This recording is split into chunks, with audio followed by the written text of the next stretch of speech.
दोस्तों, नरेंद्र मोदी साहब पहले हिमाचल प्रदेश जाते हैं और फिर पहुंच जाते हैं पंजाब। हिमाचल प्रदेश में उनके जाने से पहले जो उनकी पार्टी के बड़े नेता हिमाचल प्रदेश में नेता प्रतिपक्ष और हिमाचल के पूर्व मुख्यमंत्री जयराम ठाकुर माहौल बनाने जाते हैं। ये खबर हमने आपको दिखाई थी कैसे जयराम ठाकुर जैसे ही माहौल बनाने जाते हैं उन्हें लोग वहां से भगा देते हैं, खदेड़ देते हैं और मुर्दाबाद के नारे लगते हैं। ऐसे ही हालत पंजाब में देखने को मिली। मोदी साहब के दौरे से पहले कोई विरोध ना हो, लोगों में नाराजगी ना हो, इसलिए ट्रक भर भर कर राहत सामग्री एक दिन पहले भेजी जाती है। सिख समुदाय नाराज हो जाता है, कहता कोई लोड नहीं है, वापस ले जाओ इसे। यानी पहले से उनके पास इतनी राहत सामग्री आ गई है कि वो आसानी से उससे निपट लेंगे।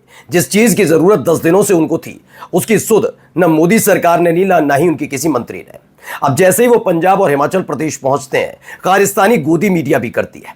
दरअसल उस समय जो बातचीत बाढ़ प्रभावित क्षेत्र के लोगों से नरेंद्र मोदी साहब की हुई थी, चाहे वो पंजाब में हो या हिमाचल प्रदेश में, वहां की उस बातचीत के अंश को खुल्लम खुल्ला नहीं दिखाते। एक दो बयान जरूर दिखाते हैं, ये दिखाने के लिए कि देखिए हिमाचल प्रदेश जैसे ही पहुंचे नरेंद्र मोदी साहब तो हिमाचल प्रदेश की जनता कितना प्यार करने लगी कि आप ही हमारे भगवान हैं। ऐसा ही पंजाब से एक दो बयान निकल कर आ गए। लेकिन क्या वो बयान स्क्रिप्टेड थे? क्या वो सवाल स्क्रिप्टेड था? क्या वो इवेंट के तौर पर था? ये तमाम चीजें तो दिखाऊंगा ही। एक नई मुसीबत और मोल ले ली है, क्योंकि अपने बयान और अपनी बातचीत के दौरान जो उन्होंने राहत पैकेज दिया पंजाब को, उसको लेकर तो सिख समुदाय में नाराजगी है ही। साथ ही खबर यह भी है कि उन्होंने जो पंजाबी लैंग्वेज है उसका भी अपमान किया। इससे पंजाब के अंदर मोदी जी को लेकर और बड़ी नाराजगी देखने को मिल रही है। और खूबसूरत तस्वीर भी आपको दिखाऊंगा। भारी तादाद में एक बार फिर से राहत सामग्री भेजी है, सरकार ने नहीं, किसने, देख लीजिएगा। नमस्कार, मैं हूं प्रज्वल गौतम और आप देख रहे हैं टाइम्स एक्सप्रेस। सबसे पहले ये खबर देखिए। इसमें गुरप्रीत गैरीवालिया कहते हैं मोदी सरकार से सवाल पूछिए। ये खबर पढ़कर मोदी सरकार ने पंजाब बाढ़ राहत के लिए 1600 करोड़ रुपए का ऐलान किया है। पंजाब में लगभग 3 लाख कुछ लोग प्रभावित हैं। ठीक है, अगर मानकर चलें आंकड़ा 4 लाख तक जाएगा तो 1600 करोड़ अगर 4 लाख प्रभावित लोगों में बांटा जाए तो हर व्यक्ति को सिर्फ 40,000 रुपए मिलेंगे। क्या इतने पैसे में बाढ़ में उजड़ी जिंदगी फिर से खड़ी हो सकती है? ये सवाल पूछा जा रहा है। और ये सवाल किसी गुरप्रीत गैरीवालिया ने सिर्फ नहीं पूछा, बल्कि पंजाब की जनता पूछ रही है। देखिए, हर कोई जानता है कि जब पंजाब में बाढ़ आई, ठीक उसी वक्त खबर आ रही थी अफगानिस्तान में भूकंप की। आप जाकर 1 तारीख से लेकर 8 तारीख तक का नरेंद्र मोदी साहब का ट्विटर हैंडल या सोशल मीडिया पोस्ट उठाकर देख लीजिए। उन्हें पंजाब की चिंता थी ही नहीं। उन्हें चिंता उपराष्ट्रपति पद के चुनाव की थी, जहां उनकी और उनके जोड़ीदार की साख दांव पर लगी थी। इसलिए उन्हें कोई फर्क नहीं। अफगानिस्तान के लिए चिंता जताना और वहां राहत पैकेज पहुंचाने का काम पहली फुर्सत में किया गया, जिससे पंजाब के लोगों को गुस्सा आ गया। मैंने आपको पहले भी बताया और आज भी पूरी जिम्मेदारी के साथ कहता हूं, पंजाब एक ऐसा राज्य है जहां पर बड़ी से बड़ी आपदा आने के बावजूद वो घुटने टेकने के लिए तैयार नहीं है, वो किसी से मदद मांगने के लिए तैयार नहीं है। लेकिन जो मदद नरेंद्र मोदी साहब को प्रधानमंत्री के तौर पर देनी चाहिए, वो एहसान नहीं कर रही है मोदी सरकार या नरेंद्र मोदी। वो दरअसल हक बनता है पंजाब का, क्योंकि टैक्स पेयर पंजाब के भी है। और नरेंद्र मोदी साहब बीजेपी के खाते से या अपनी जेब या अपने सहयोगी के जेब से नहीं दे रहे। ये पैसा आपका और हमारा है, जो पंजाब तक पहुंचना बहुत ज्यादा जरूरी था, जिसे पहुंचने में ही 10 दिन लगे। लेकिन पहुंचे कितने, ये एक सवाल उठना लाजमी है। 1600 करोड़, जबकि डिमांड की जा रही थी 60,000 करोड़ का है, क्योंकि पंजाब में इससे पहले इतनी बड़ी आपदा कभी नहीं आई। पूरे पंजाब में त्राहिमाम मचा हुआ है। लोगों को अपने पैरों पर खड़े होने के लिए अगर ये पैसा मिल जाए तो वक्त से पहले वो अपने आप को संभाल सकेंगे। वो बात अलग है कि अगर ये पैसा ना भी देते नरेंद्र मोदी साहब तो पंजाब को इसकी जरूरत नहीं थी। ये स्पष्ट बात है और यहाँ के वहां के लोग कह चुके हैं। दरअसल सिर्फ बाढ़ का पानी उतरना और वहां जो मलबा आया हुआ है, गाद आई हुई है पानी के साथ बहकर, उसका हटना बहुत जरूरी है। उसके बाद फिर से पंजाब अपनी मेहनत के दम पर अपने पांव खड़े कर सकता है, पैर पर खड़ा हो सकता है। ये बात मोदी सरकार जानती है। नरेंद्र मोदी इस बात को जानते हैं कि जो कौम पंजाब के अंदर बसती है वो मदद करने वाली है, मांगने वाली नहीं। लेकिन उससे उनकी पार्टी की छवि को नुकसान पहुंच रहा था। दनादन इस्तीफे गिर रहे थे।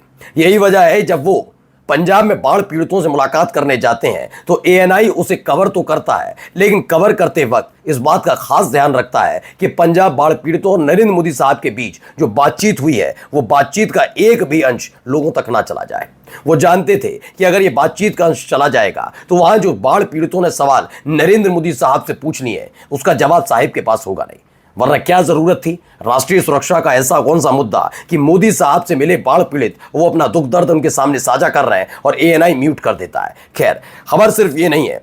एक अनुराग ढांडा है, उन्होंने पूरी कहानी लिखी। ये आम आदमी पार्टी के नेशनल मीडिया इंचार्ज हैं। उन्होंने अपनी ही पार्टी के, चूंकि सरकार आम आदमी पार्टी की है, तो आम आदमी पार्टी की सरकार के मंत्री ने चूंकि उसमें शामिल हुए थे और उसमें शामिल होकर तमाम पंजाब की स्थितियों को सामने रखा था। नरेंद्र मोदी साहब के साथ उनकी बातचीत हुई थी। नरेंद्र मोदी साहब ने जब 1600 करोड़ रुपए का ऐलान किया, उस समय उन्होंने बीच में टोक कर कहा कि तकरीबन 60,000 करोड़ की जरूरत है। इस पर नरेंद्र मोदी साहब ने क्या किया, क्या कहा, जिसके बाद कहा जा रहा है कि उन्होंने पंजाबियों का अपमान किया, पंजाबी भाषा का अपमान किया। जरा सुनाता हूं। इसमें कहा गया कि पंजाब का अपमान किया था, क्या कम था जो पंजाबी भाषा का भी अपमान कर गए मोदी जी। जब पंजाब के मंत्री ने प्रधानमंत्री मोदी को कहा कि पंजाब का 60,000 करोड़ केंद्र ने रोक रखा है और सिर्फ 1600 करोड़ देने की बात कर रहे हो, मोदी जी ने कहा हिंदी आती है, 1600 करोड़ कह तो दिया। मैं अभी भी कहता हूं, मैं खुद हिंदी भाषी हूं, लेकिन इसका मतलब यह नहीं मैं तमिल, तेलुगु, पंजाबी, उर्दू किसी का अपमान करूं। ये 1600 करोड़ हिंदी आती है शब्द का मतलब क्या? आपका हो सकता है कि वैचारिक मतभेद हो, पार्टी का मतभेद हो, आपकी विपक्षी पार्टी हो जो इस समय पंजाब में सत्ता में है, और इसी पार्टी ने आपका एक ख्वाब आपकी आंधी तूफान वाले दौर में अधूरा छुड़वा दिया हो, यानी पंजाब की सत्ता में आने वाला ख्वाब। लेकिन इतनी ज्यादा नाराजगी कैसे हो सकती है कि आप ये शब्द का इस्तेमाल करें प्रधानमंत्री होकर? हिंदी आती तो है, हिंदी आना ना आना ये आप तय नहीं करेंगे, और ये खुन्नस बताती है। नरेंद्र मोदी साहब अपने आप को प्रधान सेवक कहते हैं, लेकिन उनकी लफ्फाजी, उनकी बात करने के तौर तरीके से पता लगता है कि वो राजनीतिक तौर पर कितनी खुन्नस पाल कर बैठे हैं। वरना 9 से 10 दिन बीत जाने के बाद पंजाब की सुध लेना, पंजाब आना और पंजाब आकर बाढ़ पीड़ितों से मिलते वक्त भी सिर्फ अपनी पार्टी के नेताओं से मिलकर चले जाना। पहले इस शख्सियत को देखिए। यहां पर कुछ लोगों के बयान को गोदी मीडिया ने दिखाया भी। इनमें से एक सज्जन आगे आते हैं और कहते हैं कि पंजाब का भविष्य आप पर लिख दीजिए, या आप ही ऊपर वाला हमारा भगवान है और भारत के भगवान आप हैं।